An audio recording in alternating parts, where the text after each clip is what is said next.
Ok, mis líderes, bienvenidos a esta primera sesión. Déjame quitarle eh, para que la gente pueda entrar. Vamos a quitar la sala de espera. Ok, mis líderes, bienvenidos a esta primera sesión de este nuevo libro del Círculo de Lectura del Club de Liderazgo de Líder Activo. Vamos a iniciar la discusión de esta obra de John Maxwell, Seamos personas de influencia. Este fue uno de los primeros libros que discutimos en los inicios del club de liderazgo, ¿ok? Eso fue hace como unos 3 años y es propicio viendo el avance de la maestría en habilidades de liderazgo de este nivel intermedio y por la pertinencia vamos a leer este libro, adicionalmente que es otra corte. Ya vamos a comenzar, mis líderes. Vamos a comenzar con los 3 primeros capítulos de este libro, donde vamos a ver, número uno, una persona influyente tiene integridad con las personas. Capítulo 2, una persona influyente no deja de cuidar a las personas. Y el tercer capítulo, una persona influyente tiene fe en las personas. Vamos a comenzar porque sabe que esta sesión de resumen generalmente son muy puntuales, porque lo que viene es a reforzar un poco lo que ya ustedes leyeron, ustedes tienen en sus manos el libro, así que aquí lo que hacemos es simplemente traer algunos puntos a colación. Capítulo número uno, una persona influyente tiene integridad con las personas. En este libro, John, bueno, no lo dice John, lo dice Jim Dornan, que es el coautor del libro con John. Cuando él empieza, por lo menos en la parte de la introducción, hace una pequeña analogía entre esta obra y una obra posterior de John Maxwell, los 5 niveles de liderazgo, y de esos 5 niveles de liderazgo, exceptuando el último nivel, el de personaje, Jim Dornan dice cuál va a ser el camino que se va a transitar en este libro, en esta obra de John y de Jim, ¿ok? Que dice que partimos del modelaje, luego vamos a la parte motivacional, después vamos a la parte de mentoría para luego llegar al nivel de multiplicador, que es lo que realmente sería la esencia más importante de esto que llamamos influencia. Y en este primer capítulo, una persona influyente tiene integridad con las personas. Estamos en el espacio del modelaje, es decir, esa primera parte que es lo que el líder tiene que proyectar y se empieza siendo modelo, siendo una persona íntegra, ¿ok? Y vamos a comenzar hablando sobre esa integridad, ¿ok? Hay una máxima que dice Maxwell en el libro: la decencia común ya no es usual. Este libro se escribió, les voy a decir, esta versión de qué año es del año 1998. Ya por allá en el año 98 se hablaba de que la decencia común ya no es tan usual. ¿Ok? Haciendo referencia a la necesidad, ¿ok? De un liderazgo íntegro. Y nos dice el autor, la integridad genuina no está a la venta, ¿ok? Segundo punto, la integridad trata acerca de cosas pequeñas. Me encanta esta frase de la integridad trata acerca de cosas pequeñas, porque cuando hablamos de integridad es como cuando hablamos de honestidad. Hay personas que creen que existe un baremo de integridad o un baremo de honestidad. Así como que, bueno, de lo que me he robado yo para arriba es ser corrupto y lo que me puedo robar yo para abajo no es corrupto, está bien. No es que no tenga, no sea una persona honrada. Entonces, cuando lo vemos desde el punto de vista de la moral, desde Sócrates, incluyendo gente más moderna, vemos que la moral no tiene niveles. O sea, no hay un medidor de moral de decir, cuando estamos hablando de temas morales, si es poco o mucho, o es moral o no es, o es inmoral. Lo mismo pasa con la integridad. Si nosotros vamos a la epistemología de la palabra, ¿ok? De la palabra, integridad significa en una sola pieza, que no tiene divisiones, ¿ok? Y es importante partir de ese concepto. La integridad trata acerca de cosas pequeñas porque la integridad no se mide por las grandes acciones o por aquellos conceptos muy obvios, ¿ok? Que tú puedes decir, mira, yo nunca me he robado un banco, o sea, que soy una persona honesta, pero cada vez que voy a un restaurante, voy pasando por la mesa, pago mi cuenta y me voy, y resulta que voy pasando por la mesa y me voy llevando las servilletas de los servilleteros, porque para no comprar servilletas en mi casa. Y tú contratas a una persona, haciendo estos pequeños actos y te dice que eso no, que eso está bien, que eso siempre lo ha hecho y de todas maneras está pagando una cuenta. Entonces ahí es cuando nos podemos ver que hay como en el concepto de integridad, hay que estar atentos que la integridad nace de las pequeñas cosas y también lo podemos atar un poco, mis líderes, con el último libro que leímos, de hábitos atómicos, que precisamente la palabra atómico para muchas personas pudiera sonar como que hábitos grandes, atómicos, como si fuera una bomba atómica, algo de gran impacto. Y resulta que la referencia a hábitos atómicos, esa referencia de atómico, va referida más bien a átomo, a algo muy pequeño. Entonces, cuando el autor habla de los hábitos atómicos, está haciendo referencia a los pequeños hábitos. De hecho, hace la referencia, que lo dije también, hice el comentario en la sesión pasada del club de la maestría, tiene que ver con las pequeñas cosas, con esa mejora del 1% todos los días. En las pequeñas cosas es donde nosotros podemos ver integridad. De hecho, para los japoneses, dentro de la cultura japonesa, hablan que el medidor de la integridad se mide no en tu comportamiento ante la sociedad. Para los japoneses, tu medidor de integridad es lo que haces cuando nadie te está viendo. ¿Ok? Si tú eres una persona que respeta el semáforo, cuando hay policías o cuando sabes que el semáforo tiene cámaras o cuando hay personas que te están viendo, quiere decir que eres una persona que se logra integrar a la sociedad. Pero ¿qué pasa cuando nadie te está viendo? ¿Qué pasa cuando tú sabes que que no hay una cámara o un policía que te esté vigilando y sabes que no debes pasar o comerte la luz y aún así lo haces? Entonces eres íntegro cuando te están observando o también sigues siendo la misma persona cuando nadie te está viendo. Entonces son cuestionamientos que nos tenemos que hacer nosotros como líderes constantemente para saber, ¿ok? Si realmente estoy siendo una persona íntegra. Y van a venir preguntas por ahí. La integridad es un trabajo interno. ¿Qué quiere decir esto? No la determinan las circunstancias. Y esto se da la mano con el primer hábito de Covey, ser proactivo. La proactividad no habla de hiperactividad. Lo he repetido muchísimas veces en el club. Cuando usted ve en un anuncio de periódico que necesita un profesional y dentro de las características de ese profesional que están solicitando, dicen un profesional proactivo, automáticamente la gente asocia que lo que tiene es una persona que sea dinámica. Y cuando tú vas a una entrevista y le preguntas de recursos humanos, oh, mira, aquí están diciendo que necesita una persona proactiva. ¿Qué significa para esta organización la proactividad? Y a mí generalmente se me quedan viendo así que, bueno, proactividad es que sea una persona colaboradora, que sea una persona atenta, que colabores, que ayudes a las personas, que estés dispuesto siempre a dar la milla extra. Entonces, tú dices, bueno, eso puede sonar más a otra cosa, te paso hasta compromiso, pero no tiene que ver con la proactividad. La proactividad, por lo menos desde la concepción del liderazgo, tiene que ver con la integridad. La proactividad tiene que ver con las personas tomando decisiones en función a sus principios y sus valores y no a función a las presiones del entorno. Entonces, hay un concepto muy mal utilizado en nuestra parte occidental, ¿ok? Que habla sobre que una persona con mal carácter es una persona de esta que no se le pueden decir las cosas o que constantemente está de mal humor o que sobrereacciona ante una determinada presión externa. Y resulta que si nos vamos a los conceptos más orientales, por lo menos en Japón, cuando dicen que una persona tiene carácter, es todo lo contrario. Para un japonés, una persona con carácter es aquella rara persona que ha logrado dominar su temperamento.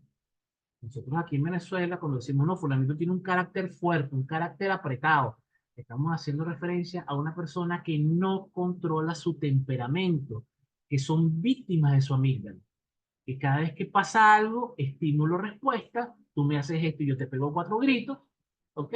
Y siempre andan justificando su reacción señalando a otro. Caso típico cuando alguien explota y después que explote, después que tiene ese poco de insultos ya proliferados, viene y te dice, oye, Eli, es que me hiciste molestar, te dije lo que te dije porque no me gustó lo que tú hiciste. Entonces, locus de control externo, saco la responsabilidad de una conducta que yo estoy decidiendo tomar y se la achaco a otro.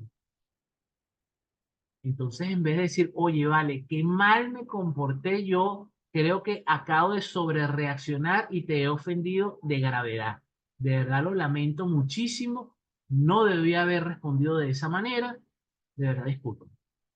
Lo que vemos en la mayoría de los casos es buscar la manera de echarle la culpa al otro de mi conducta. Y si se los digo así fresco, suena ilógico, ¿verdad? De que tú tomes una conducta o reacciones de determinada manera y ¡zas! Vienes y le dices, no, es que la culpa es tuya por lo que me dijiste. Es que la culpa es tuya porque me hiciste molestar. Y sé que hay muchos detractores de esa teoría de que la gente no te hace molestar, la gente hace cosas y tú decides molestar. Y también decides el cómo reaccionas.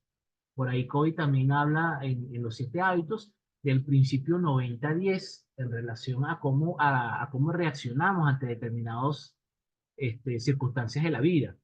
Covey dice que 10% tiene que ver con lo que pasó, ¿ok? Y el otro 90% tiene que ver cómo tú reaccionaste ante lo que te pasó. ¿Cómo se come eso, Jimmy? Bueno, que tú puedes estar apurado en la mañana, me pasó hoy, no me pasó el cuento que voy a echar, sino que hoy, no sé por qué se me hizo un poco tarde para salir a unas reuniones que tenía fuera de la casa, y me acordé del principio 90-10, porque estoy a punto de salir de la casa como que azorado. Y yo dije, bueno, mejor cálmate, porque ya, si vas a llegar tarde, vas a llegar tarde, anúnciale al cliente que vas a llegar un poco retrasado, si es que te agarra cola, afortunadamente no agarré cola, llegué puntual a mi cita, ¿ok? Pero ¿qué te dice Kobe? Imagínate que tú vas saliendo, y ahorita que voy que salí con camisa blanca, que estás apurado, vienes y te vas a tomar el café y pasa algo, te equivocas y te echas la taza de café encima. Que te eches la taza de café encima saliendo ya tarde de tu casa tiene que ver con el 10%, con lo que está pasando. ¿Qué pasó? Que te ensuciaste la camisa. Y hay dos opciones. La opción número uno es, te quitas la camisa, buscas otra, la planchas, te la colocas, así salgas un poco tarde y anuncias que vas a llegar tarde. O número dos, y llegas tranquilo y pasas tu día bien, con un pequeño traspiés al inicio del día. O tienes la opción dos, que es pasar todo el día molesto, de pasar todo el día amargado y pagarla con todo el mundo, porque en la mañana te cayó café en la camisa y tuviste que volverte a cambiar, te tuviste que planchar y se te hizo tarde y bueno, y ahí tu día se hizo ceniza, ¿no? Segundo punto aquí en cuanto a la integridad, es un trabajo interno, no lo determinan las circunstancias. Número dos, no se basa en credenciales. Y aquí lo pongo en un color y lo resalto, porque las credenciales son transitorias, pero el carácter es permanente, porque las credenciales se enfocan en los derechos y el carácter se concentra en las responsabilidades. Las credenciales solo señalan el valor de una persona a nivel jerárquico, pero el carácter añade valor a las personas por lo que es. Las credenciales se enfocan en los logros del pasado, pero el carácter construye un legado a futuro. Fíjense lo importante de estas diferencias. ¿Ok? Las credenciales muchas veces evocan celos en otras personas, pero el carácter genera respeto, integridad y admiración en otros, hacia nosotros, por supuesto. Las credenciales solo pueden abrirte las puertas. Es decir, si usted es una persona con una influencia, pero una influencia motivada a un rango, probablemente le abra la puerta, pero su carácter es el que lo va a mantener adentro. ¿Ok? Y por último, no debe confundirse con la reputación. Integridad y reputación son cosas distintas. ¿Ok? La reputación es eso que públicamente usted ha construido como la careta social, ¿ok? Pero la integridad habla de quién es usted realmente. La reputación habla de lo que usted es en público y la integridad habla de lo que usted es en privado. Cuando la integridad y la reputación no son lo mismo, no están alineados, ahí hay una disyuntiva. Ahí hay una desintegración que hay que prestar atención. Ahora les voy a regalar, mis líderes, o mejor dicho, Jim Doran y John Maxwell nos regalan unas preguntas para medir nuestro nivel de integridad. Primera pregunta que le invito a que se hagan con un cafecito en mano. ¿Cuán bien trato a las personas cuando no me benefician? Es muy común que una persona trate bien a otro cuando tiene algún interés personal o cuando esa persona puede de alguna manera beneficiarme en algo. Caso típico cuando usted trata bien a su jefe, sobre todo en el mes de evaluaciones, donde sabe que puede venir un aumento, donde sabe que puede venir un bono, donde usted sabe que puede venir un ascenso. Y otra cosa es cómo trata usted a la persona que da el café, o a la persona de limpieza, o al vigilante de planta baja, o al parquero que le estaciona el carro. Número dos, soy transparente con los demás, es decir, opino exactamente lo mismo de Eli cuando está Eli presente, o mi discurso cambia cuando Eli no está presente en relación a ella, es decir, a lo que yo digo de ella. Si yo digo una cosa frente a Eli y digo una cosa distinta cuando Eli no está presente, ahí hay una dualidad. Estoy siendo carente de integridad. Número tres, aparento ser algo distinto dependiendo de la persona con la cual esté. Caso igual al de arriba, al número uno. Trato a las personas por el rango, trato a las personas por lo que yo considero o por lo que yo intuyo que me puede servir en el futuro o en el presente. Cuarta pregunta. ¿Soy el mismo cuando ocupo el centro de atención que cuando estoy solo? Es decir, ¿cómo es mi conducta? Lo dije al inicio. ¿Cómo es mi conducta cuando estoy cerca de personas y cómo es mi conducta cuando estoy solo? ¿Cumplo las leyes solamente cuando me están viendo? ¿O cuando sé que puede haber una consecuencia? ¿O sin importar si va a haber o no va a haber consecuencias, me comporto de una determinada manera? Siempre soy igual, soy una persona íntegra en ese aspecto. Número 5, reconozco rápidamente el mal que hago sin que me presionen. Es decir, cuando cometo un error, cuando hago una falta, cuando irrespeto a alguien y hago conciencia y me doy cuenta, oye, creo que la manera en que le respondí al señor fulanito no fue la mejor, voy y me disculpo. Número 6, doy prioridad a otras personas antes que a mi agenda personal. Tiene que ver mucho con liderazgo de servicios.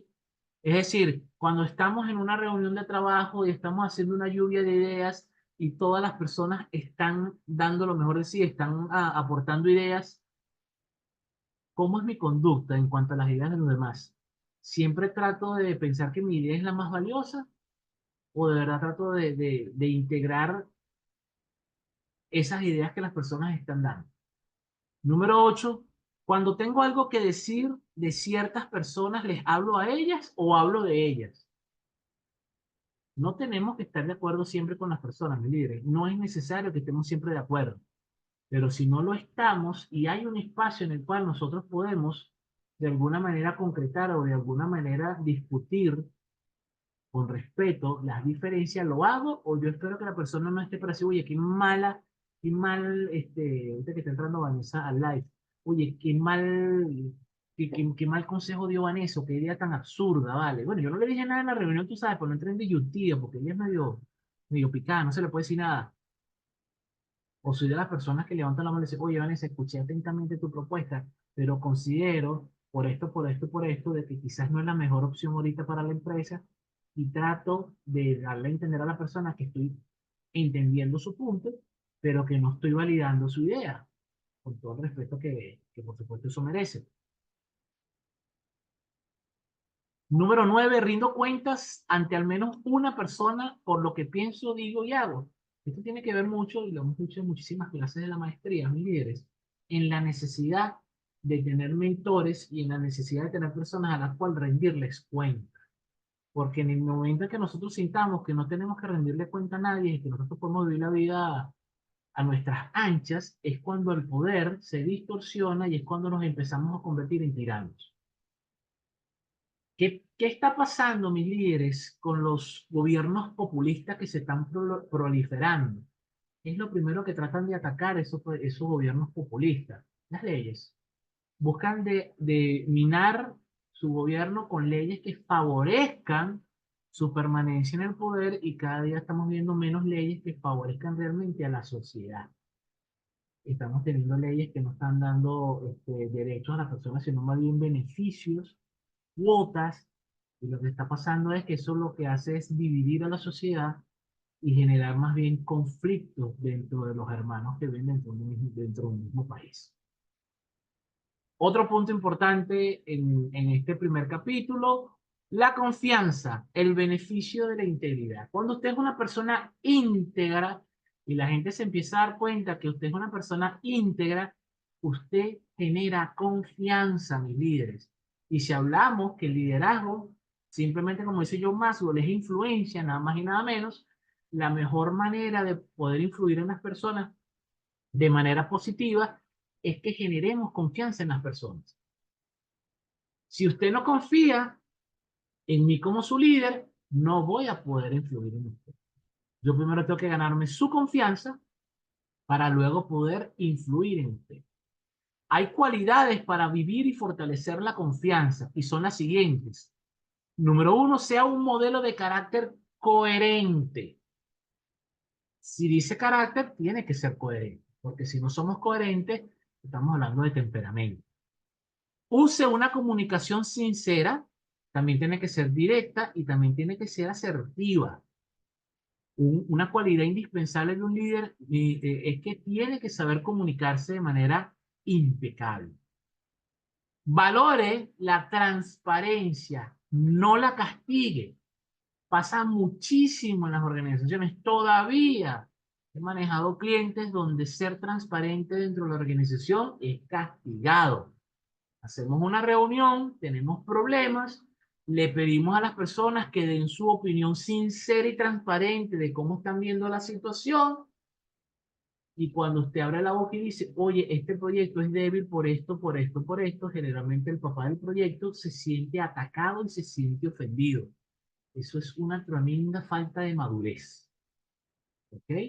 Y se sigue viendo muchísimo. Se sigue viendo en relaciones de pareja. Hay relaciones de pareja donde si uno de los dos es transparente y dice cómo se siente, automáticamente la otra persona se siente ofendida. ¿Cómo tú me vas a decir eso? Líderes, no hay una frase más tóxica que es cuando usted le pide a alguien que sea sincero y esa persona se abre y le dice sinceramente cómo está viendo, cómo está percibiendo, cómo se está sintiendo en una determinada situación.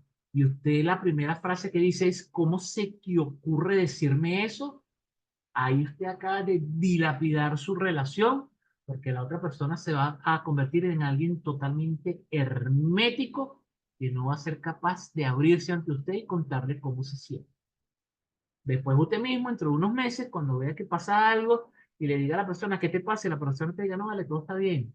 No, vale, todo está bien. Entonces le empezamos a reclamar, es que tú no te abres, es que tú no conversas. Pero como una persona va a abrirse en un espacio donde es juzgado, donde cuando yo opino lo que pienso, automáticamente me dice, ¿y cómo se te ocurre decirme eso? ¿Cómo es posible que tú pienses así? El reclamarle a alguien cómo piensa es un ataque directo a la esencia de la persona. Si lo que esa persona piensa no me agrada, el que tiene el trabajo de revisión soy yo. Si alguien me dice que se sintió mal en una determinada situación y yo me lo tomo como un ataque, como que yo le estoy reclamando a la persona eso, soy yo el que tengo que revisar. ¿Por qué? Si esta persona honestamente me está diciendo cómo se siente y yo soy el que me estoy sintiendo atacado, soy yo el que tengo que revisar qué pasa. ¿Por qué me afecta tanto que esta persona piense de esa manera? ¿Ok? Sea un modelo de humildad. Este libro verde que estamos viendo en el segundo nivel de maestría, hay un capítulo que habla sobre la humildad real, de cómo es la humildad en el liderazgo. ¿Ok? Así que, cuidadito, mis líderes, con una falsa humildad. Porque como sabemos, la falsa humildad no es otra cosa que arrogancia. Demuestre su apoyo a las demás personas. Y el apoyo es como el servicio, el apoyo es algo intencional, es algo que tiene un propósito. No es servir por servir, no es ayudar por ayudar, porque ayudar no significa quitarle la carga al otro, porque recuérdense que lo que nosotros llamamos carga es sencillamente las pruebas que la persona tiene que pasar para crecer y nadie tiene el derecho de evitar que la otra persona crezca. Continúo. Cumpla con sus promesas, mis líderes. Importante, hay personas que viven prometiendo, prometiendo, prometiendo y no cumplen. Usan el te prometo que lo vemos mañana como déjame en paz ahorita y mañana te vuelvo a repetir lo mismo. Esto es uno para mí, y varios de mis amigos psicólogos me apoyan en esta teoría. Creo que es esa, a veces cuando los padres se quejan de que tienen una mala relación con sus hijos adolescentes, tiene que ver muchísimo, o en la mayoría de los casos tiene que ver con una gran cantidad de promesas que le hice a mi hijo cuando era pequeño y que no le cumplí. Y como dirían en criminalística, ahorita lo que te están es pasando la cuenta, están haciendo un ajuste de cuenta. Porque nosotros pensamos que decirle a un niño, mira, hoy no quiero jugar, hijo, déjame que estoy cansado, trabajé mucho hoy, oye, jugamos el sábado te llevo para el parque. Y se lo dice el lunes, y el martes usted llega otra vez cansado del trabajo, quiere ver un partido de fútbol, su hijo quiere jugar con usted le vuelve a decir, no, hijo, ahorita estoy muy cansado, déjame ver un partido de fútbol, vale, estoy cansado. El sábado te dije que íbamos para el parque, te lo prometo. Y viene el miércoles la misma historia, usted llega del trabajo y usted se quiere poner a ver una película en uno de estos, de estos streaming, y el niño le dice, papá, quiero jugar contigo, no, déjame ver esta película, vale, que todo el mundo en la oficina ha visto la película y yo no la he visto, oye, déjame ver la película, ya te dije que el sábado vamos a ir vamos a ir para el parque y resulta que el niñito pasa toda la semana y usted pasa toda la semana prometiendo que el sábado vamos para el parque. ¿Qué creen ustedes que va a pasar el sábado a las 8 de la mañana? Bueno, que el muchachito se va a parar y va a vestirse, se va a poner su chore o busca su pelota y le va a decir, papá, vamos para el parque. Y usted le dice, coño, es muy temprano. Papá, tú me lo prometiste. Oye, pero es que hoy tenemos que ir a ese mercado, tengo que ir a lavar el carro, hoy tenemos muchas cosas que hacer y termina usted regañando al niño. Usted sencillamente le está recordando una promesa que hizo usted. Y esto es el pan nuestro de cada día de muchísimos padres. No voy a decir la mayoría, pero sí bastante cercano a la mayoría. ¿Ok? Adopte una actitud de servicio, tiene que ver con las promesas y tiene que ver con el punto anterior de ser apoyo. Promueva la participación bilateral entre las personas que influyan. Es decir, usted como líder influyente, usted no es una persona que lo único que habla es usted, lo único que propone es usted y el único que decide es usted. Usted tiene que buscar Usted tiene que buscar la participación, porque la participación es la que genera el involucramiento de las personas y el constante involucramiento es lo que hace que la persona a la larga se comprometa. Usted como líder sabe que usted está empezando a ser un líder exitoso en la medida que el número de personas involucradas va disminuyendo y el número de personas comprometidas va creciendo. La influencia, el beneficio de la confianza. ¿Ok? Cuando usted genera confianza, el resultado es que usted logra tener influencia en la persona. Y para esto tenemos que convertirnos en una persona íntegra. Y para convertirnos en una persona íntegra hay que practicar estos puntos. Comprometerse a ser honesto, formal y confiable. No hay nada que sea más atractivo en un líder que sea una persona confiable, que usted sepa qué esperar de esa persona que lo está dirigiendo y eso no hay nada que genere más confianza que ser una persona confiable. Decida previamente que usted no tiene precio, es decir, hablando en términos de moral, ¿no? Concéntrese en las cosas menores, es decir, el líder es una persona que sabe prestar atención a los detalles. Las grandes cosas, mis líderes, la gran mayoría de las personas las puede hacer. Esas cosas importantes que a nadie se le pasa, toda persona puede, con cierto nivel de maestría, puede hacerse cargo de las cosas que se ven. Pero los pequeños detalles que marcan la gran diferencia, solamente los líderes son capaces de hacerse cargo de ellos y de no dejarlos pasar. ¿Ok? Haga cada día lo que debe antes de lo que quiere. Y eso tiene que ver mucho con el trabajo del carácter, del fortalecimiento del carácter. Puntos a considerar para ser una persona más íntegra. Esto es a título de resumen. Haga cosas pequeñas constantemente y evalúese conscientemente cada vez que haga alguna de las siguientes cosas. Es decir, cuando usted se pesque no diciendo toda la verdad, tiene que hacer una pausa y analizar la razón por la cual usted no está diciendo toda la verdad. Incumplir con un compromiso prometido o implícito, hacer y cumplir promesas es importante. Dejar una tarea por terminar, por lo general los líderes terminan lo que comienzan. Y si no pueden terminar o no quieren terminar una tarea porque se dan cuenta que ya la tarea no tiene sentido, es distinto a abandonar una tarea porque le da flojera o porque pretende hacer otra cosa. Un líder no anda saltando de proyecto en proyecto y anda dejando proyectos a medias o proyectos medio masticados. No, un líder cierra cada proyecto que haga. Y cerrar no significa a veces culminar, como les dije. Si yo sé que ya este proyecto no tiene sentido y aunque hemos invertido tiempo, recursos, dinero, pero yo veo que cuando yo termine este proyecto no voy a obtener el resultado que esperábamos o que el resultado realmente no va a valer la pena, no va a generar ningún impacto importante y voy a abandonar ese programa, hay una manera de darle un cierre a eso.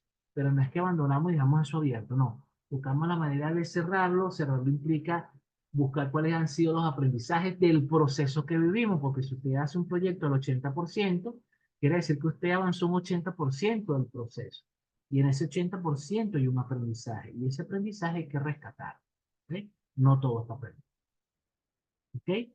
Hablar sobre algo que se esperaba mantener bajo confidencia. Es decir, si alguien nos cuenta algo, mis líderes, y nos dice, oye, Jimmy, te voy a contar esto, pero oye, esto que quede entre nosotros dos, eso es secreto de confesión, mis líderes.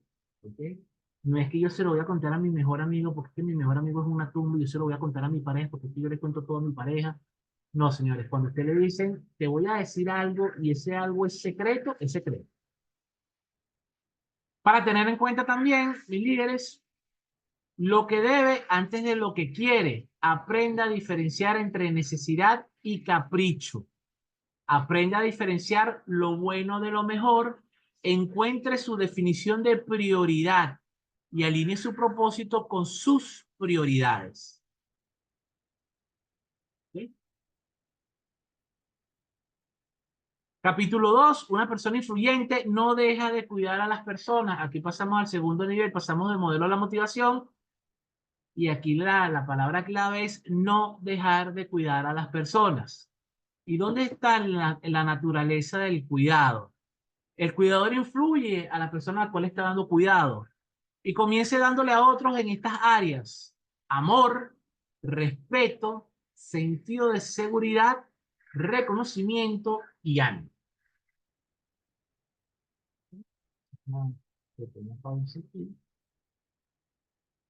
Ok. Cuando da su recompensa, también está dando, mis líderes, dignidad positiva, está dando sentido de pertenencia, está brindando perspectiva, sentido de trascendencia y quizás algo bastante importante y valioso en la actualidad, usted está dando esperanza.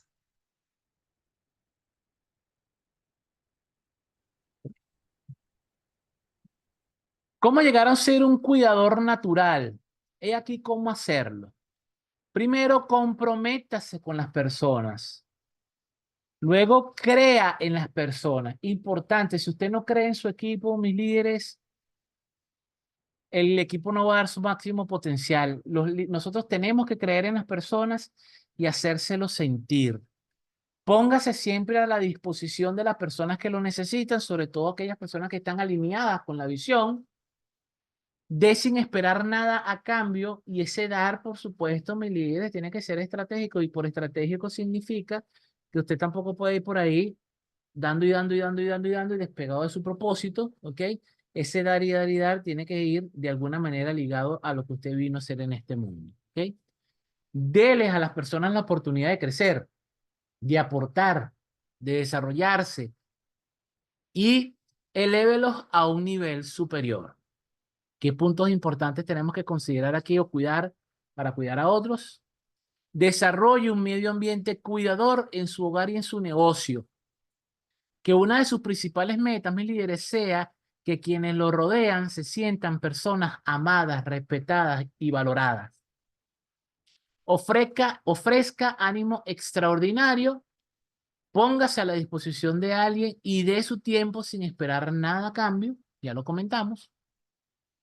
Arregle los puentes, y aquí les pedimos que hagan un ejercicio, piense en alguien con el que haya tenido la tendencia de ser negativo en el pasado y vaya y converse con esa persona y haga las paces. Y para ir cerrando, el resumen del capítulo 3, una persona influyente tiene fe en las personas y ya sabemos, cada vez que utilizamos la palabra fe en el club de liderazgo, es algo distinto al ámbito religioso, ¿ok? La fe tiene que ver también con esa motivación que le vamos a ayudar a las personas. Cuando usted tiene fe en alguien, mis líderes, usted le está dando a la persona la motivación para seguir adelante. ¿Y qué son actos de fe desde el punto de vista del liderazgo? Hay que considerar, mis líderes, hechos importantes acerca de la fe. Primero, la mayoría de las personas no tiene fe en sí mismas. Es decir, hay muchas personas que no creen en sí mismas, que quizás no dan lo mejor de sí porque creen que no son valiosos. Entonces es el momento de nosotros como líderes mostrarle a las personas que tenemos fe y que sabemos que pueden. ¿Ok? La mayoría de las personas no tiene a alguien que tenga fe en ellas. Ahorita que se está hablando mucho de las heridas de la infancia. Una de las heridas de la infancia tiene que ver con no sentirse valioso y con no sentir que valemos la pena o que somos importantes para otra persona. Y esto tiene que ver mucho con la falta de aprobación de la gente. Ahorita hay muchísimas personas que tienen ese nivel de aprobación muy bajo y eso lo que hace es que las personas sientan la necesidad de buscar aprobación constantemente. La mayoría de las personas pueden notar cuando alguien tiene fe en ellos. Y cuando yo sé que usted tiene fe en mí, yo voy a hacer hasta lo imposible para que esa fe que usted tenga en mí valga la pena. ¿Cómo convertirse en un creyente de las personas? ¿Cómo empezar a creer genuinamente en las personas? Bueno, creen ellos antes que ellos tengan éxito. No hagan como en los deportes, ¿no? Que cuando su equipo va perdiendo, usted lo abandona y habla mal de su equipo, pero cuando su equipo empieza a tener una racha ganadora, usted busca la camisa, la gorra y empieza a apoyar el equipo. Y cuando lo entrevistan en la calle, le dice, yo siempre he confiado en mi equipo, yo nunca los he abandonado. Yo creo que la mejor muestra de esto es en el deporte. Cuando el equipo va ganando, sobran fanáticos. Cuando el equipo empieza a perder, los fanáticos brillan por su ausencia. Enfatice siempre la fortaleza de las personas, hágase experto en ver lo positivo de la gente. Aplique aquí el principio que está en el libro El Ejecutivo del Minuto, el elogio del minuto. Cada vez que usted vea a alguien o pesque a alguien haciendo algo bueno, hágaselo saber. Te estoy viendo, sé que lo hiciste bien y te felicito por eso. Incúlqueles confianza cuando fracasen. Cuando usted vea que una persona se equivoca o tiene un resultado adverso, vaya y préstele ánimo. Dígale, mira, son cosas que pasan, ¿verdad? Yo sigo confiando en ti y sé que esto lo vas a superar. Experimente algunos triunfos juntos. Es decir, cuando usted ve que a una persona le hace falta creer en sí mismo y confiar, y usted está emprendiendo un proyecto que usted sabe que va a tener éxito, que tiene una enorme probabilidad de tener éxito, invite a esa persona a ser parte de un equipo ganador, invite a esa persona a que aporte, y una vez que ganemos todo, esa persona se va a sentir bien, va a sentir que hizo un aporte importante, y eso, por supuesto, va a generar algo importantísimo en esa persona. Puntos a considerar para tener fe en otras personas, mis líderes. Busque un punto fuerte de la persona y haga énfasis en él constantemente. Busque proyectos donde eso en lo que la persona es buena haga falta y cuando le dé la responsabilidad, anúncielo con bombos y platillos. Oye, Eli, tú que eres tan buena en esto, tú vas a ser la responsable de esto porque sé que no hay nadie mejor que tú en la empresa para hacerlo. Eso va a hacer que esa persona dé su milla extra y va a hacer que esa persona quiera pertenecer y quiera dar su mejor esfuerzo. Edifique sobre los éxitos pasados, ¿ok? Es decir, cada vez que alguien haga algo bueno, recuérdeselo y cuando la persona usted ve que vaya de acá, dice, oye, Eli, yo necesito que tú le pongas el corazón como lo hiciste con el proyecto tal, porque sé que puedes generar un resultado excelente como el resultado que tuviste en ese proyecto. Y es más, estoy segura que aquí te vas a superar. ¿Ok? Ayude a las personas a sobreponerse cuando caen en una derrota.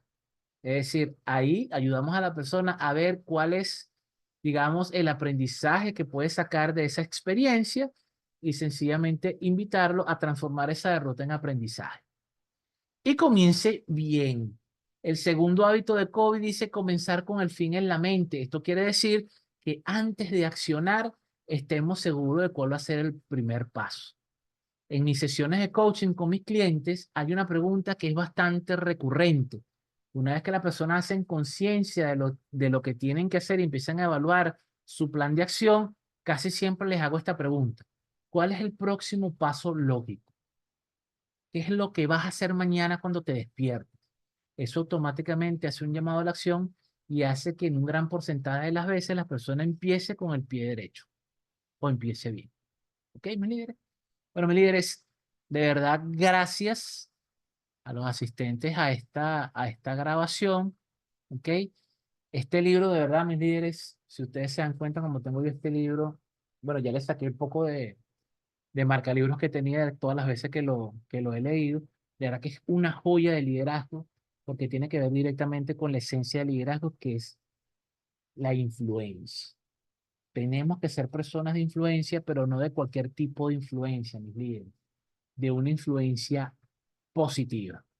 Gracias, mis líderes del Club de Liderazgo, sobre todo los líderes del Club de Liderazgo que están optando por la maestría en habilidades de liderazgo. La semana que viene, mis líderes, tenemos clase de maestría. Vamos a trabajar metodología, ideas. Vamos a trabajar la de diversión inteligente y uso productivo. Dios mío, ya tengo canas de cómo voy a presentar. Yo no tenía estas canas aquí en la chiva. Son las canas que me han salido pensando en cómo hacer un seminario práctico para poder ayudarlos a llevar eso a la práctica, no solamente la teoría que está plasmada en la metodología, sino cómo hacer ese plan de acción que me ayude a que ese punto metodológico de la diversión sea una parte integral de nuestra vida. ¿Por qué? Porque cuando hablamos de liderazgo, cuando hablamos de formación empresarial y ejecutiva, siempre vemos a la gente con la cara fruncida. Así como que aquí no hay diversión, Jimmy, aquí vinimos a trabajar.